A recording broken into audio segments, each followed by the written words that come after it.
आज हम आपके साथ बात करेंगे 1972 की एक बहुत ही ज़्यादा पॉपुलर और खूबसूरत मूवी ललकार के बारे में जिसमें धर्मेंद्र और राजेंद्र कुमार ने अहम भूमिकाएं निभाई थी। दरअसल ये कहानी सेकंड वर्ल्ड वार पर आधारित थी जब जापानी नॉर्थ ईस्ट इंडिया पर हावी हो गए थे।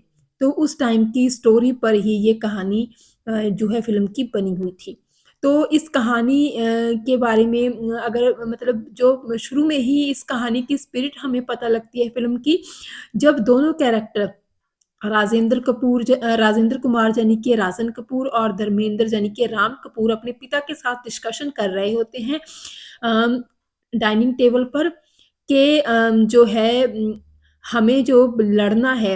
एक्चुअली राम कपूर होता है जो वो आर्मी में होते हैं और जो राजन कपूर होते हैं वो एयर फोर्स में होते हैं। राजन कपूर राजेंद्र कुमार और राम कपूर धर्मेंद्र दोनों ही बात कर रहे होते हैं कि हमें लड़ना है जो वो हम अंग्रेज़ों की खातिर नहीं लड़ रहे हैं इस युद्ध में, बल्कि हम अपनी धरती से जापानी लोगों को बाहर निकालने की कोशिश करेंगे और इस तरह जब हमें अपने हकों के बारे में जागरूकता आएगी तब अंग्रेज़ भी हमारे देश से खुद ब खुद चले जाएँगे। तो इस तरह इस फ़िल्म की स्पिरिट उसी डिस्कशन में से हमें पता लगती है।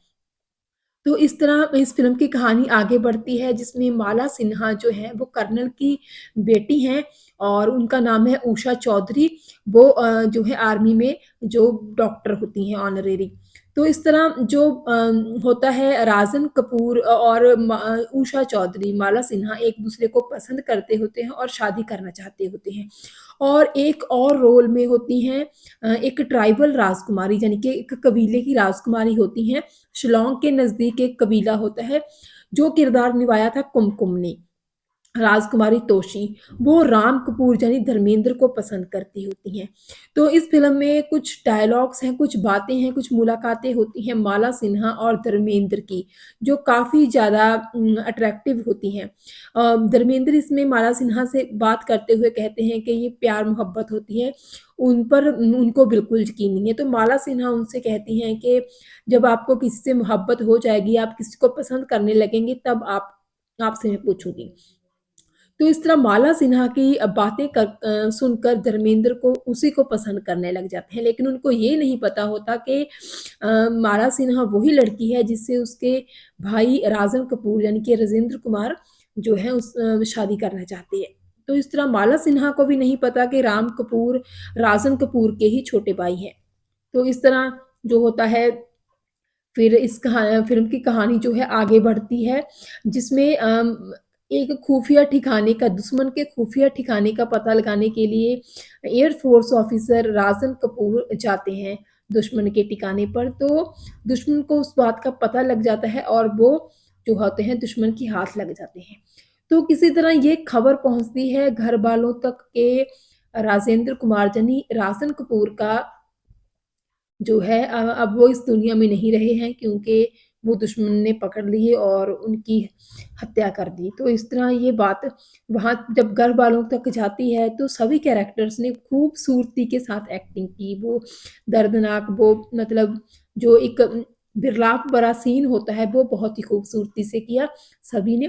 तो इस तरह कहानी में ये बात होती है कि जो राजन कपूर और राम कपूर के पिता हैं, उनको गहरा सदमा लगा होता है और डॉक्टर कहते हैं कि जब तक ये रोएँगे नहीं, चाहे वो रोना खुशी का हो या गम का, तब तक इनकी हालत जो है नहीं सुधर सकती। तो उषा चौधरी के पिता कहते हैं कि उनके दोस्त की ज़िंदगी के लिए तुम लोगों को एक कुर्बानी करनी होगी। उषा से कहते हैं अपनी बेटी से कि तुम्हें राम कपूर यानी कि राजन कपूर के भाई से शादी करनी होगी। तो इस तरह ये सगाई उनकी हो जाती है। तो इस तरह फिर जो है राम कपूर यानी कि धर्मेंद्र उनको कहीं से लोकेशन पता लग जाती है। एक्चुअली वो लोकेशन जो है राजन कपूर ने ही भेज दी होती है पहले दुश्मन के हाथ लगने से पहले उनको भेज दी होती है अपने भाई को। तो जब धर्मेंद्र को इसके बारे में पता लगता है तो वो अपना पूरा जो है अपने साथ ही लेकर अपने भाई को बचाने के लिए वो लोकेशन जो उन्होंने भेजी थी उसको उस तक पहुँचने के लिए वो जाते हैं। तो इस बीच में जो राजकुमारी तोषी हैं, वो धर्मेंद्र की हेल्प करती हैं, बहुत हेल्प करती हैं और इस बीच जो उषा हैं, उनकी बातचीत होती है राजकुमारी तोषी के साथ। वो बताती हैं कि राजन कपूर जो हैं, वो उनको पसंद करती हैं और राम से उनकी जो सगाई है, वो एक नाटक है, उनके पिता को खुशी देने के लिए।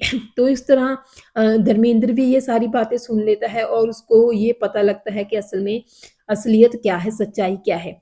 तो इस तरह जो है राजन कपूर यानी कि राजेंद्र कुमार की जान बचाई जाती है। लेकिन फिर दुखद स्थिति ये हो जाती है कि आखिर में धर्मेंद्र और राजकुमारी तोषी हैं, वो मारे जाते हैं। तो इस तरह फ़िल्म की कहानी जो है अंत में ख़त्म हो जाती है। तो अगर इस फ़िल्म के कलाकारों की बात करें तो धर्मेंद्र, राजेंद्र कुमार और माला सिन्हा ने तो एक्टिंग की ही अच्छी, लेकिन और भी बहुत सारे जो करैक्टर हैं राज मेहरा, दारा सिंह, सपोर्टिंग एक्टर नज़ीर हुसैन, नाना पार्सेकर, ये सारे कलाकारों ने भी बहुत खूब जो है एक्टिंग की है। तो फ़िल्म की स्टार कास्ट की सराहना करनी तो बनती है। इसके अलावा एक और चीज़ जो बहुत ही खूबसूरत देखने को मिली कि आई मिलन की बेला के बाद धर्मेंद्र और राजेंद्र कुमार लगभग लगभग 8 साल बाद एक साथ नज़र आ रहे थे पर्दे पर, तो लोगों को उन दोनों की जो केमिस्ट्री थी पर्दे पर उन दोनों का नज़र आना था, वो बहुत ही पसंद आया था और लोगों ने इसीलिए इस फ़िल्म को बहुत पसंद किया था क्योंकि आई मिलन की बेला के बाद उनको देखने का हर दर्शक का मन था। एक बात जो और इस फ़िल्म के बारे में बात करने लायक है वो ये है कि माला सिन्हा का तो किरदार स्ट्रॉन्ग था ही इस फ़िल्म में। इस फ़िल्म में जो किरदार अभिनेत्री कुमकुम ने निभाया वो भी बहुत ही अच्छा था, बहुत दमदार एक्टिंग की। हालाँकि उतना ज़्यादा लंबा-बड़ा किरदार नहीं था उनका, लेकिन बहुत अच्छी एक्टिंग की और छोटे-छोटे अपने रोल में ही सीन में भी बहुत वो शाई नज़र आई और पूरी तरह अपने रोल में वो इन्वॉल्व नज़र आई। और अगर इस फ़िल्म के गानों की बात करें तो इस फ़िल्म के सारे गाने ही बहुत अच्छे थे। कल्याण जी, आनंद जी ने बहुत अच्छे गाने बनाए, म्यूज़िक बहुत अच्छा दिया और सबको ये फ़िल्म बहुत पसंद आई, इस फ़िल्म के गाने भी। लेकिन इस फ़िल्म का जो सबसे ज़्यादा अच्छा गाना था, वो गाना जो हर एक की ज़ुबान पर भी चढ़ा था, वो गाना था आज गा लो, मुस्कुरा लो, महफ़िलें सजा लो। ये बहुत ही ज़िंदगी से भरा हुआ और बहुत ही ज़िंदगी की सच्चाई बयान करता हुआ गाना है, मोहम्मद रफ़ी जी ने इस गाने को गाया था। इस गाने के लेखक थे इंद्रवीर इंदिवर और इस गाने को म्यूज़िक तो दिया था कल्याण जी, आनंद जी ने। तो इस तरह इस फ़िल्म के लेखक, निर्देशक, निर्माता जो थे वो रामानंद सागर थे और फ़िल्म बहुत ही यकीनन ही बहुत ज़्यादा अच्छी बनी थी और दर्शकों ने भी इस फ़िल्म को काफ़ी सराहा और काफ़ी पसंद किया था।